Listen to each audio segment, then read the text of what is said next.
How is your mental health today? How do you tend to it and stay on track during turbulent times in your life or the world at large? And how do you utilize your creativity to help you move through mental health challenges? Today's guest will bring you her knowledge of storytelling and how you can use it as a tool to help your mental health and the mental health of others. Welcome to Unleash Your Inner Creative with Lauren LoGrasso. I'm Lauren LoGrasso. I'm a Webby Award-winning podcast host and producer, singer-songwriter, public speaker, and multi-passionate creative. This show sits at the intersection of creativity, mental health, self-development, and spirituality, and it is meant to give you tools to love, trust, and know yourself enough to claim your right to creativity and pursue whatever it is that's on your heart. Today's guest is Erika Soto. She works with companies, organizations, and culture leaders to drive positive change on the toughest social issues. Erika was the founding head of social impact strategy at Comedy Central and now leads multi-platform campaigns for Showtime and MTV Entertainment Studios at Paramount. She's also a co-founder of Power the Polls, which is the first national campaign to recruit the new generation of poll workers that saved the 2020 election.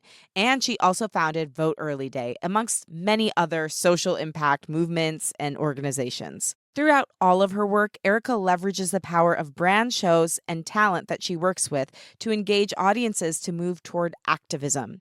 She has been at the forefront of integrating mental health awareness into various media landscapes, including the Mental Health Media Guide. This is so amazing. It's an interactive tool that presents the best practices and evidence-based recommendations to help storytellers and content creators like you listening portray mental health in a sensitive and accurate manner. This is an amazing tool that all of us can use as creatives, and I'm excited for you to learn more about it today. So from today's chat, you will learn effective ways to support yourself as well as friends and family who are struggling with their mental health, the importance of storytelling for social change, how to find the courage to share your mental health story, and the power of talking openly about your mental health with your friends and community.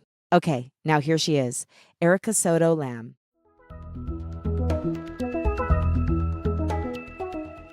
Welcome to the show, Erika. I'm thrilled to have you here. Thank you so much, Lauren. I'm excited to be here. Me too. And one thing I really believe about creativity and our life's purpose is that it's often, almost always connected to our younger self. So I'm just so curious, what put this passion for advocacy in your heart when you trace the lines of your life? Were there first signs that you'd go in this direction toward social change?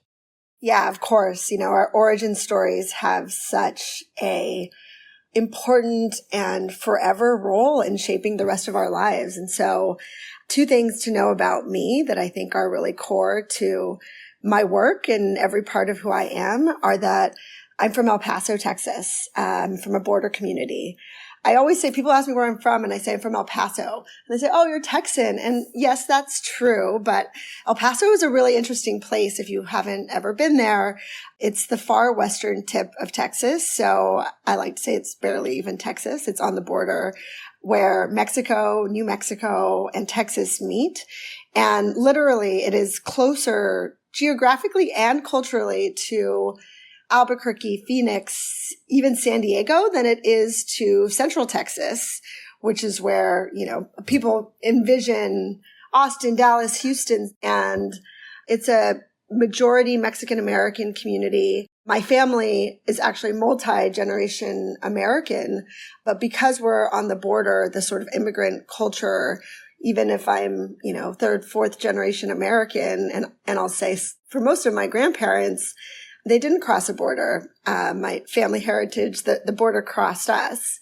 But that a lot of the cultural core values of being an immigrant and achievement oriented definitely prevail. It's also, a really poor community. I should say I have come to understand a lot about equity and economic opportunities, both from having been raised there and from having lived in other parts of the country. The second thing I'll say is that I have a neurodivergent brother. I knew from a very young age the differences in our capacities. And that actually really drove me and has been like the biggest fire of my life to use, my skills, my intellect, my talents as best I could, because I've always had this sort of empathy and understanding in that context, that we don't all have the same, but we all deserve joy and love. Those very core identity things are really at the heart of my life, being both a storyteller and a change maker, somebody who comes from a place and a family that is different and that sees a lot of value in those experiences and wants to work towards creating more equity and understanding for the people and places who aren't always represented. So beautiful. And speaking about the culture you're raised in, your heritage, I watched a speech you gave last night. I found it on YouTube. And you were talking about how Spanish was really not passed down to you. And it brought me to tears. It reminded me recently, I think you listened to the Joe Piazza episode, but reconnected with my Sicilian cousins. And so I never knew my whole life. My dad never told me that we had first cousins there. My grandpa had left a brother there when he came over to America. So I showed up on their doorstep and was like, hello, my name is LoGrasso. I think I'm your cousin. And this whole beautiful relationship ensued. But when I went with my parents this last time, they asked us, why don't you speak Italian? And it cut me to my core. I actually started crying. And when I watched your speech, I felt the same because you talked about how it wasn't passed down. Would you mind, and I know this is taking a sidestep, but it just touched me. Would you mind sharing about that and how having that part of your identity and culture kept from you affected and affects how you interact with the world? Absolutely. Well, first, thank you for finding that and watching it. Yes, I think, and I referenced it before, being part of an immigrant community, and you know that, being Sicilian, that there's such a focus on achievement and assimilation. My story, as it relates to not being fluent in Spanish, is that my parents always say you were fluent, bilingual up to age 4. And the summer before kindergarten, my parents stopped speaking Spanish to me entirely, with a mission towards making sure that I wouldn't have any confusion between the languages before going into kindergarten, and that I would be confident in my English, which they achieved. And I'm very grateful to them for having done that. And they were coming from a place of, when they were growing up, they're baby boomers. When they were in elementary school, they were still, that was of the age where they might get, a ruler slapped on their hand for using the wrong language, which is obviously a very horrible corporal punishment example. But I think even more than that, I know that there was a sort of hesitancy of raising your hand, even if you knew the answer, if maybe it would come out wrong, or if you had an accent. And they really wanted to make sure that I didn't have that. And they achieved that, but something else was lost at the same time. I understand it. I have a lot of empathy and grace for it. I think when you come from a community that is focused on first surviving and then thriving, that the orientation makes it harder to hold on to some of the cultural roots that I think I recognize, and I both want to perpetuate the success of my previous generations, but I'm doing a bit of the work now to go back and appreciate and understand who I am, who we are, where we came from, and pass that along to my children and, really break those trends or extend what's helpful and also go back to grab what was left behind. Yeah. It is so powerful because the truth is it's safer for us now. I look at why it may not have been passed down, which I'll never know the full reason. But I think a big part of it was, to your parents' point, it just wasn't safe. It wasn't safe to be different back then. But yeah, it's still heartbreaking. But it's beautiful that you're reclaiming it and now sharing it with your sons. You talked about travel, and that really resonated with me. Maybe through the silver linings of the pandemic, I have been able to spend more time in Mexico working remotely and brought my family with me. And I can't tell you what a great experience that's been. That my husband, he's white. We first landed in Oaxaca, which I don't know where I have my cultural roots. I did the DNA tests and sort of, unfortunately, there's not a lot of data. So they basically told me, you're Mexican. I'm like, well, I already knew that. but no real specificity. And we're in Oaxaca, and my husband says, I don't know if you can realize this, but you look like people here. And I said, no, I feel it. I do. I feel at home, Yes. Even though I had never really lived there before. It's been very cool to see my kids be really proud of their Mexican heritage in a way that, it's not that we weren't proud of being Mexican. It was that it wasn't a central focus. Right. And it took me a really long time to celebrate and see all of the beauty of that part of my history that my kids are expressing in ways that, it took me a long time. And they're, a teen and a tween who will say, we're Mexicanos. And I'm like, I would never have said that. And I think that's really cool that they're proud of it. So beautiful. And I definitely want to get into your kids and how you're talking with them about mental health. I also loved in your bio that you wrote, again, I'm a very emotional person, clearly, but it made me almost cry when I read mother to two perfect sons. Like that was just so sweet and beautiful. But let's get into the professional trajectory. I want to know what that's kind of been like, just even like a broad strokes, and how you ended up where you are now. Sure. Well, I've always felt a passion for creating positive change. And my original career path was in politics, related to, being from an immigrant culture and with certain ideas about achievement and the career paths of what it takes to have a successful career were like lawyer and doctor. And I thought, maybe I'll be a lawyer. Maybe I'll fight. A through line is always looking out for the little guy, kind of being from a little guy community and having, a neurodivergent brother. That has always been core to my identity. And then I, went off to school and thought we didn't have a pre-law major, but I took some courses. I was like, I don't know if this is for me. I'm very glad I didn't become a lawyer. I think I would have been a terrible lawyer. But then that led into an interest in politics. And I worked for, and still do a lot of work in my kind of side hustles on politics, working for the candidates and causes that I believe in. And I worked for campaigns on different issues. I worked for a number of years at public affairs firms, which means that my clients were candidates or nonprofits or companies, but really focusing on how to do good on their behalf.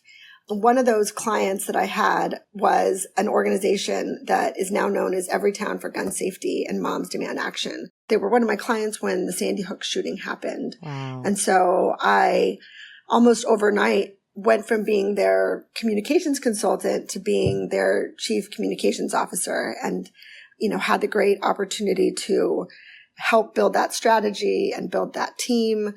Even though I wasn't planning to focus on that issue for a number of years, it was really in that work, leading comms for Everytown for Gun Safety, that I began to understand that while we were primarily focused on political and policy changes, that real change won't come unless we also work towards changing culture.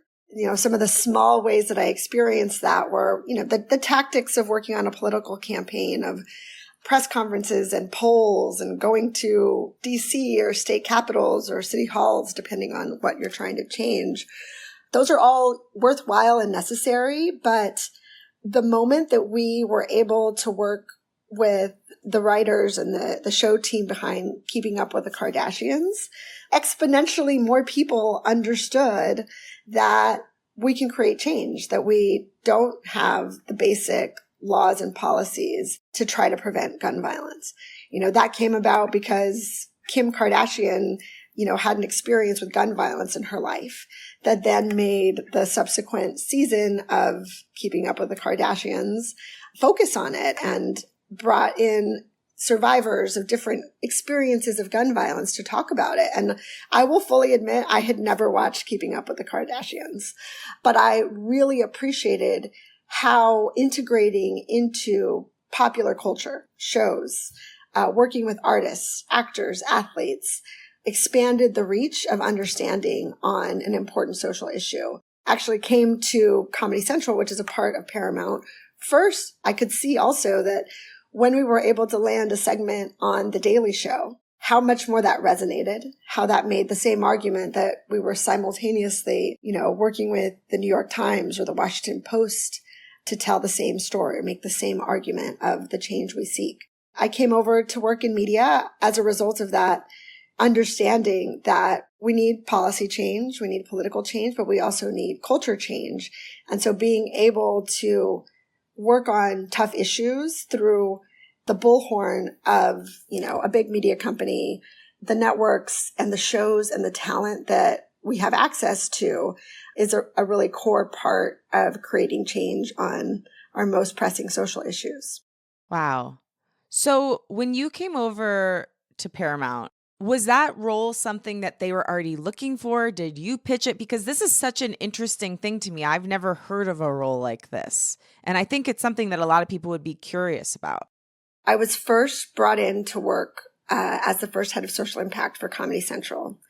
But that had actually happened a few months after I had taken a contract with MTV. Now I work on MTV and Comedy Central and a bunch of other awesome brands. I had just left Everytown for gun safety and worked at an educational nonprofit. And a friend of mine called me within a day after the Parkland shooting and said, hey, my friends over at MTV need someone to advise them on how to respond. MTV is always focused on young people and, the major issues that affect them, and they'd love some advice. Can you take this contract? Which I did for a short period of time. I told the job I had just started, this is going to be a short-term project, but I really loved it. And it did end, but it put the bug in the ear of the executives at Comedy Central, which had never had a role like this. MTV has been doing pro-social work for 40 years, really from its beginnings. And Comedy Central execs started to think, well, how do we show up in the world? How can we create change? How do we leverage comedy for that? And I had done this work before in, fits and starts from my role at Everytown and on other issues that I really jumped at it. It felt like an awesome opportunity to think about how comedy as one format, but really culture can play a role in creating change and reaching our audiences, motivating them towards action, towards the cultural changes that I know we seek. So beautiful. So mental health, because you make the transition from gun safety into mental health. You've done a lot of different advocacy in your life and in your career. But I believe we teach what we most need to learn, and our work often revolves around that. And you've been open about coming from a culture where mental health was kind of not really at all talked about. How have you found the courage to start to confront your own mental health and tell your own mental health story, and then also make this like part of your life's work? That's right. I can't say that I grew up in a culture where emotional well-being was out in the open and talked about.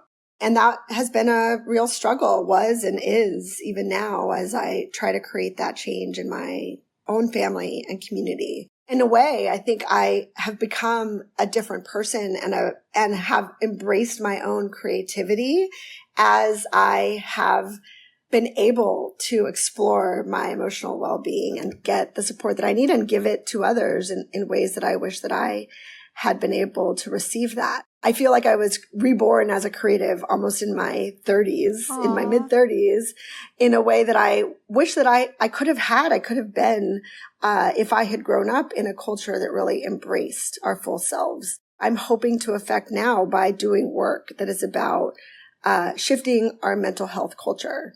So, at MTV, the brand on many social issues, whether youth civic engagement, people know Rock the Vote as a partnership that MTV did 40 years ago, or LGBTQ issues, or racial justice, or teen pregnancy. Mental health is also one of those topics that the brand has worked on for almost 20 years, before it was popular and before it's always been one of the causes that has been part of the stories that we tell going back to, and I can remember this when, MTV News was covering the suicide of Kurt Cobain, or watching, early seasons of The Real World and seeing cast members live their life in real ways that, we had been working on this for a long time, but in, early pandemic, all of the reports, the rates, the anxiety, depression, suicide, they weren't getting better. And not only because of our efforts, but because of our cultural understandings and what work was being done, that I think we realized we need to turn the page and have entered into the universe this idea, the big idea that mental health is health, that we should be treating our emotional well-being the same way that we treat our physical well-being, the same way that we know, diet, exercise, sleep, by the way, all of which affect our mental health too. Those are things that we talk about that is more out in the open, and mental health isn't there yet. And it's something that we want to be able to have be a part of our cultural comfort, that people can share with each other and not feel alone. That is about more than just, the suicide prevention end of the work that needs to be done and continues to need to be done, but is more about the everyday culture that we're living in and how people feel comfortable sharing and responding to it.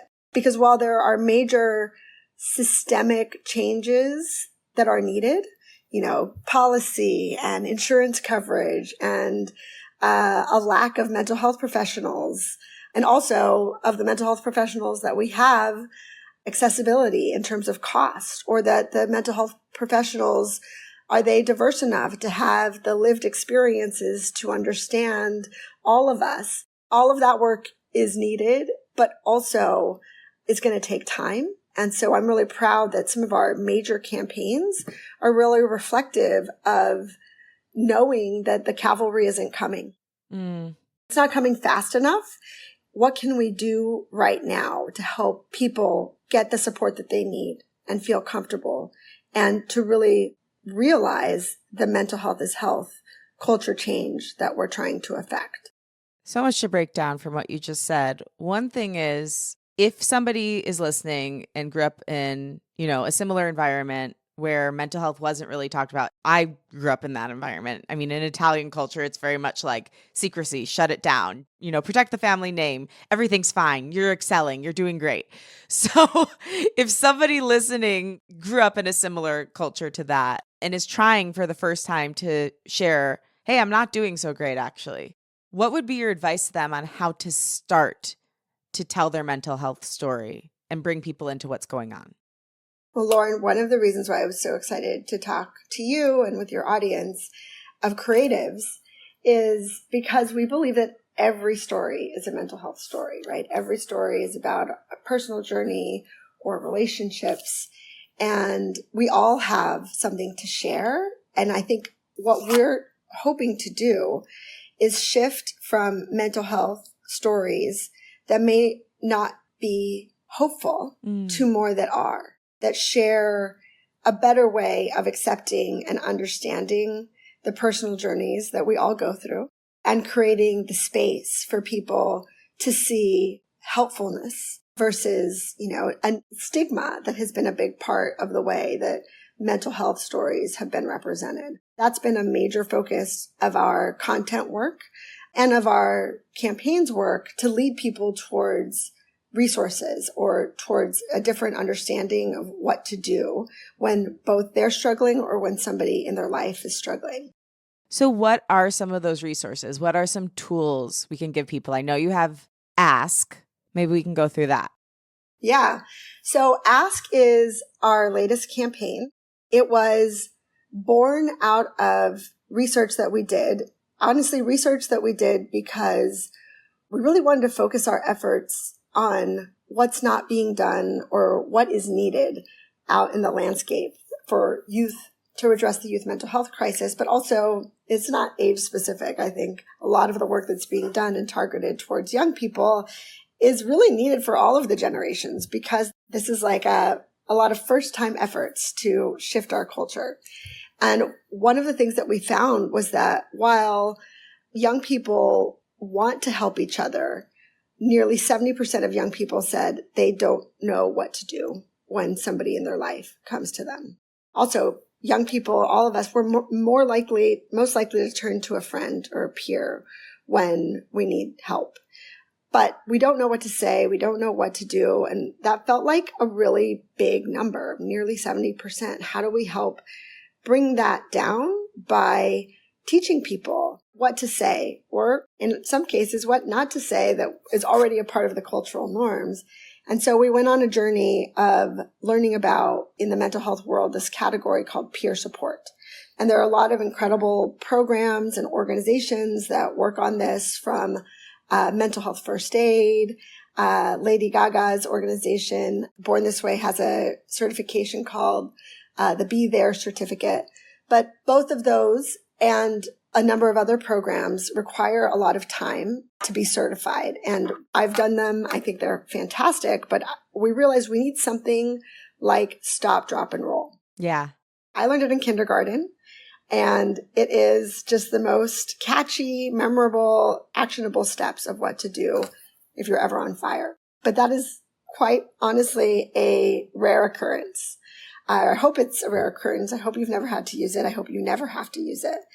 And yet we don't have a cultural equivalent for what to do when somebody in your life needs you, which, is, if not daily, every few days, whether it's your friend, your colleague, your partner, your kid.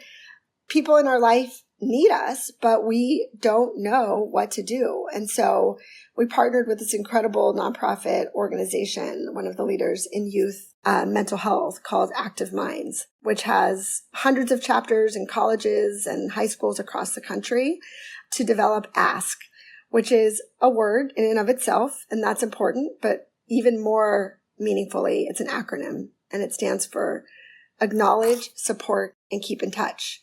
So we launched less than a year ago and are taking it everywhere we can, across our airwaves, across our social platforms, working with our shows and, shows even on other media companies to really integrate this new idea, this new stop, drop, and roll for what to do when somebody in your life needs you. And so the opportunity to socialize ASK with your community of creatives is really exciting. It's another way that we are doing what we're doing to change mental health stories and to change our mental health culture and help us be the change that we're seeking by entering what it means to acknowledge, to truly give your full attention, how to actively listen and validate other people's feelings and experiences, ways to be curious and ask questions, letting your friends take the lead in telling you what they need.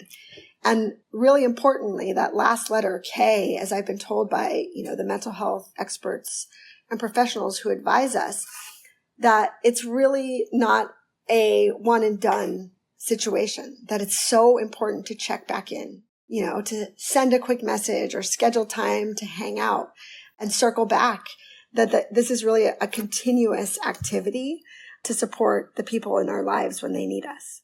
Yeah, so true. And to your point, you have this really cool interactive video series that I participated in last night.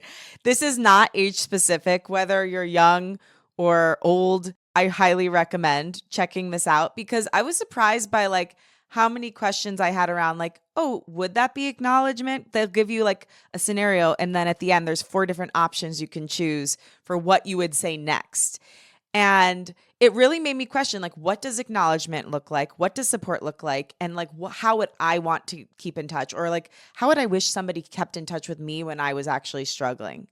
Because I do think one thing that, a lot of friends will do is they give that initial support, but then there's not a check-in, which I understand some people are probably trying not to be annoying, whatever. But when you're in a deep struggling moment, that keep in touch piece is really everything, because it can literally be life-saving. Totally. Well, I'm so glad that you have done the Ask Digital experience at asktohelp.com. It was designed to help people learn how to ask, acknowledge, support, and keep in touch. So you'll find yourself, it's not a typical website in that at asktohelp.com, you find yourself immediately in a YouTube choose your own adventure game. And it was designed that way because, again, our focus is on young people And so we want to meet them where they are. And, the creatives here know young people, they're on social, they're on YouTube. And so we wanted to show up with this animated experience where you're transported into the shoes of Charlie.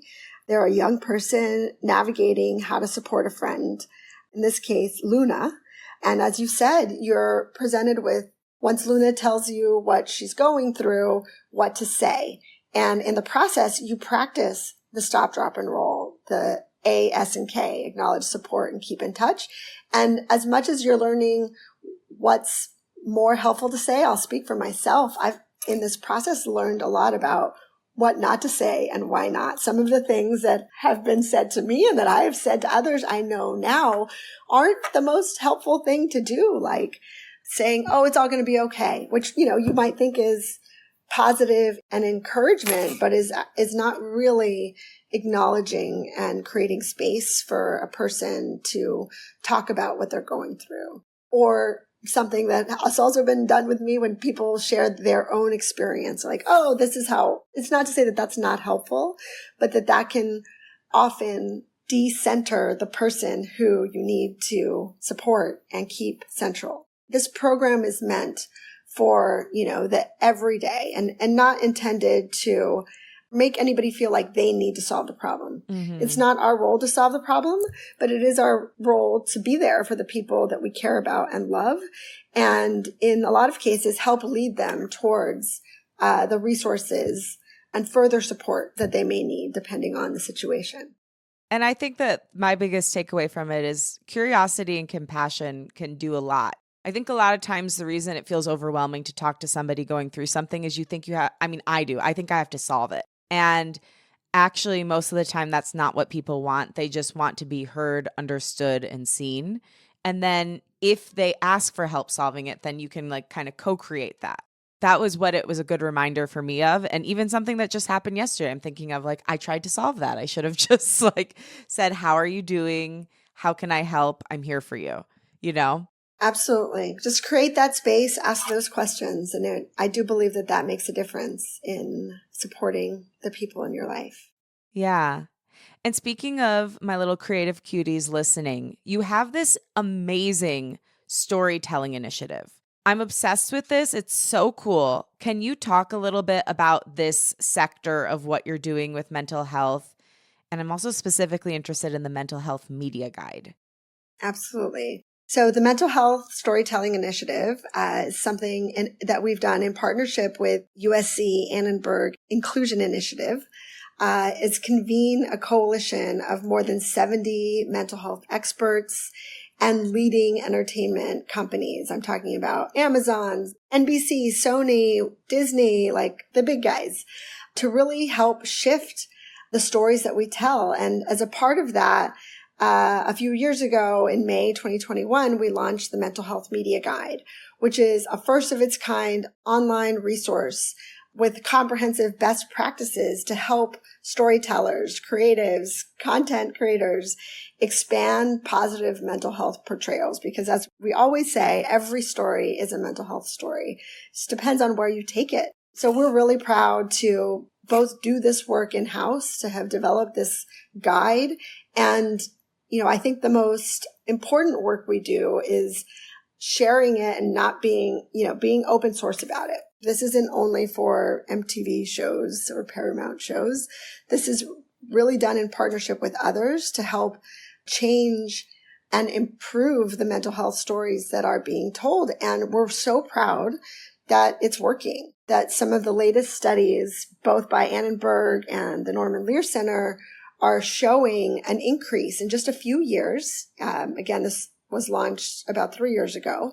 We can already see an increase in mental health representation with greater sensitivity within portrayals of mental health and more emphasis on help seeking and positive mental health actions that have come about from our work and the work of the many other mental health storytellers, whether you are at a big media company or you're a podcast host or you're on TikTok. All of those are places where we know young people and people of all ages need to see and hear more positive representation and help-seeking stories being told. Anyone can access this, right? Yes, you can access it. It's the mentalhealthmediaguide.com. Amazing. Hey, creative, if you love the show and it has meant a lot to you, could you do me a favor? Rate and review on Apple, give it a review on Spotify, share it with a friend. These things all make a major difference in a podcaster's life and in growing their show. And I really want to build up this community of creatives who love, trust, and know themselves, and love, trust, and deeply know others. So if you could do that and share the show with someone you care about, that would mean so much. All right. I love you. As people are like creating these new stories through either their social channels, a podcast, a song, whatever it might be, is there a way to like pitch these things? Because I'm always thinking of the indie creator, right? It's so difficult for an indie creator to be seen. And they, I believe, often are telling the most powerful, raw stories. Is there a way for an indie creator to get in touch with you where they can pitch you some of these amazing things that they make from the media guide? Yeah, we would love to know. In fact, part of our work is knowing whose work is being influenced and changed by the incredible resources that have come together. So I would love to be called up and told, like, this story that I told was influenced by the guide and more helpful resources and action taking that can be shared, because we are tracking that, across the various stories told both from our company and the other partner companies. But I agree with you that more and more in the decentralized media environment, that young people are opening up their TikTok or their Instagram or Snap and hearing stories all the time, that we would love to be informed and to include those examples of how the stories that individual indie creators are telling to be a part of our overall understanding of the shift in mental health storytelling. Beautiful. And would they get in touch via the same website, or is there a place they could go? Probably the best outreach would be to the USC Annenberg Inclusion Initiative. Okay. Because while we've started the Mental Health Storytelling Initiative, we've actually ported it over to Annenberg, which, I think a lot of people know Annenberg, one of the top tier of media studies and understanding, does work like this across social issues, and was really the best home for this work to continue and to continue to reach media creatives of all kinds. Beautiful.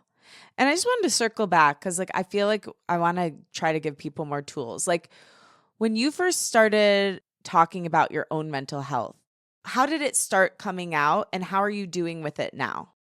Yeah, well, I want to say I have been so inspired by younger people. One of our other campaigns that I'd like to talk to you about, called Hidden Healers, was born out of, having worked on this topic and having learned from others who had worked on youth mental health for many years before me, was the realization that, wait a second, I'm in all of these rooms with brilliant, creative, and smart people who are not the demo. We're in our 30s, 40s, older, I should say, than the, teenagers and 20-somethings that we're trying to reach. And so one of the projects that I'm really proud of is a couple of years ago, we decided to convene 30 of the leading youth mental health advocates, activists, and creatives. And we worked with them for a number of months and culminated in the first Mental Health Youth Action Forum, which ended at the White House with these young people who we brought together and worked with over a series of months. They had basically come together into teams, and what we created was sort of like a Shark Tank of ideas of how young people need to receive the best practices. Because I realized if this is for young people, it should be by young people.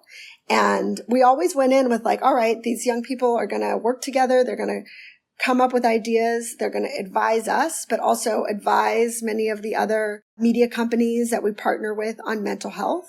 And we knew, like, we want to buy one of these ideas. Like, we want to have a campaign that was developed by young people to reach young people on our brand, our social platforms where young people are following along.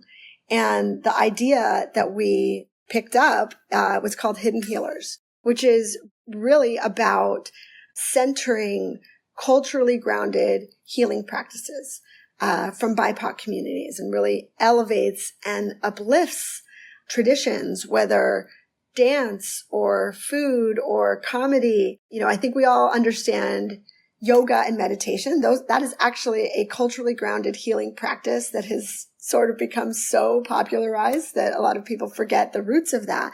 And there's so many other practices that come from tradition and cultural practices that is in line with the idea that what can we be doing right now, especially with mental health care being inaccessible, unaffordable, not coming from people with our shared lived experiences, that we wanted to create space. And 4 young people came up with this idea that we loved, and we worked with them for more than a year to create a digital video series that you can watch at hiddenhealers.org, and paired their idea with musical artists, with actors who really expressed their cultural practices that help their emotional well-being. And so I've been empowered by people younger than me to talk about my own mental health in a more open way than I ever had before. You know, I never really understood why my days would be offset if I didn't have my morning time. I don't meditate. I don't do some of the things that I know work for other people. And I think that's also one of the beautiful things, is that you have to find what works for you to help, you know, get yourself in the right state of mind and emotional well-being to be creative. And we want to identify those practices as ones that we should own and celebrate and communicate about in the same way that we might talk about going to the gym for our physical health. 100%. That's beautiful. And speaking about the youth, I know you've got a 13-year-old and an 11-year-old. I'm curious how you talk with your kids about mental health and how they also share with you. Since launching the Ask campaign, it has really changed the way that I show up for them. Same is true for my friends and my partner and my colleagues, but, you know, creating the space when, as any young person, teenager, tweenager feels, how to acknowledge how they're feeling and support them. I can't help but keep in touch with them. They live in my home. I can see how it has influenced my parenting, especially, like you said, Lauren, when somebody in our life needs us, you want to like fix the problem. But some things like, you know, friendship dynamics in middle school I can't go in there and tell that kid to be nice or stop being a bully. But what I can do is create the space for my child to talk about it and process it and understand it differently in the way that, as we all were young people and even now have experiences that I didn't have when I was in middle school. And sometimes atypical experiences that are, you know, this is the first generation growing up with social media. We don't have the playbook for how to respond to what they're receiving through social platforms. And I think it has changed my understanding of how to show up for them and how to create space for them to feel comforted and cared for. Wow, I love it. Okay, you've got so many things going on, Erika. Power the polls. Well, first of all, what is it? And then second of all, how is that happening like with the upcoming election? How is it going with the upcoming election?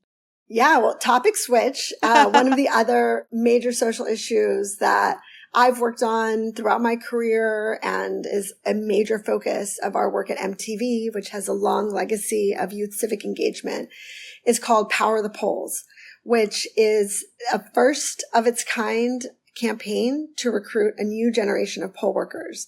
And it was born out of what happened in the 2020 election. I hate to take you back there, but if you remember, March, April, May 2020, in that time machine, Wayback Machine, even as we were responding to, the early days of the pandemic, it was actually also when the states were doing the primaries. One of the things that we were seeing was we've been relying on older people to be poll workers, to be there and tell us where to go cast our vote, give us the folder, give us our sticker. And for very good and understandable reasons, they weren't showing up in the early days of the pandemic. And the result was that election administrators couldn't have as many polling locations.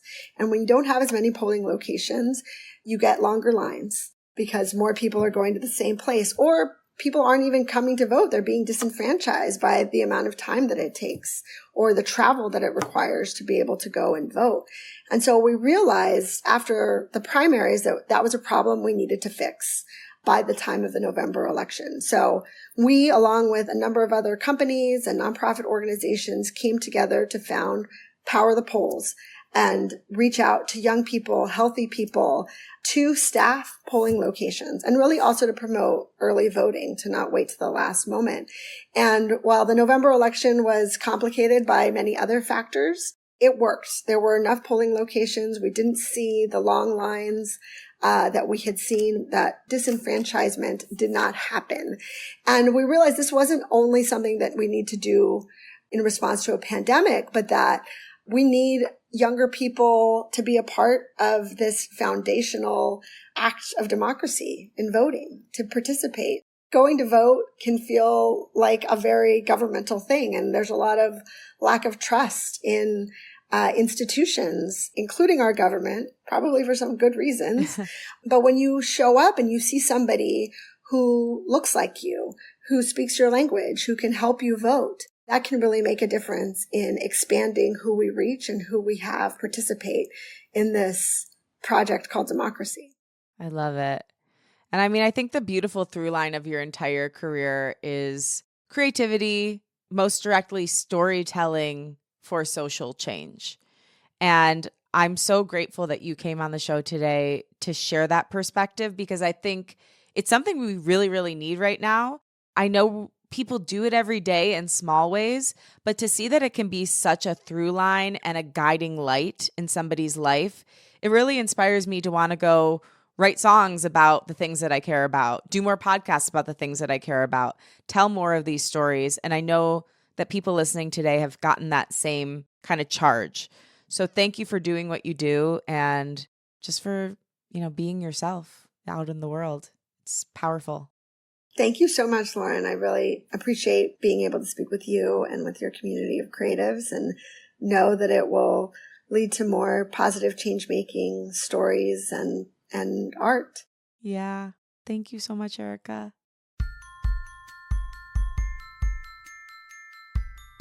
Thanks for listening, and thanks to my guest, Erika Soto Lamb. For more info on Erika, you can follow her on X at Erika Soto Lamb and visit her company website, mentalhealthmediaguide.com and asktohelp.com to learn more about the amazing work she's part of. You can also check out mentalhealthishealth.us, where you can find all kinds of resources, as well as that Hidden Healers, first of its kind digital video series. It is so good. Definitely check it out. Thanks to Rachel Fulton for helping edit and associate produce this episode. Follow her at Rachel M. Fulton. Thanks to Liz Full for the show's theme music. Follow her at Liz Full. And again, thank you. If you like what you heard today, remember to rate, review, and follow the show on Apple Podcasts, Spotify, or wherever you get your podcasts. Share the show with a friend and post about it on social media. Tag me at Lauren LoGrasso and at Unleash Your Inner Creative, and I will repost to share my gratitude. Also tag the guest at Erika Soto Lamb so she can share as well. My wish for you this week is that you feel empowered to share your own mental health story and to listen with an open heart to the stories of others. Let's work together to create a world where mental health is understood, supported, and cherished just as much as our physical health. I love you and I believe in you. Talk with you next week.